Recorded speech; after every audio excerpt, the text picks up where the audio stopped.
Acum prorocirile și toate scripturile despre Mesia Hristos, toate s-au împlinit frumos. Despre Mesia Hristos, toate s-au împlinit frumos.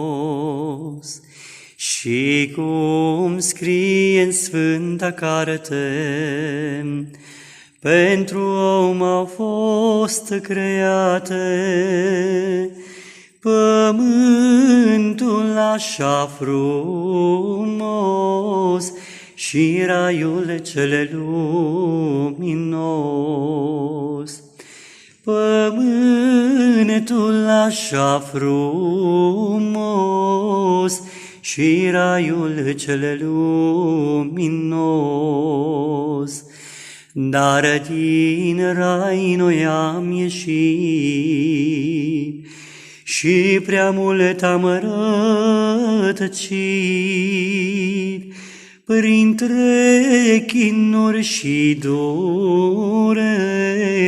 și amare neîmpăcări.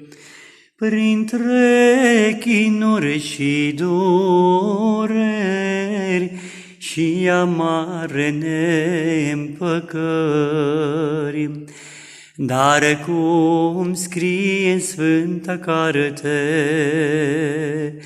Valam venind departe, prorocie mare a spus că se va naște Iisus. Prorocie mare a spus că se va naște Iisus. Ostia mare a văzut peste pruncul nou născut și a vestit puterea sa că va mântui lumea. Și a vestit puterea sa că va mântui lumea. Ca și El și noi acum, cinstind noaptea de Crăciun,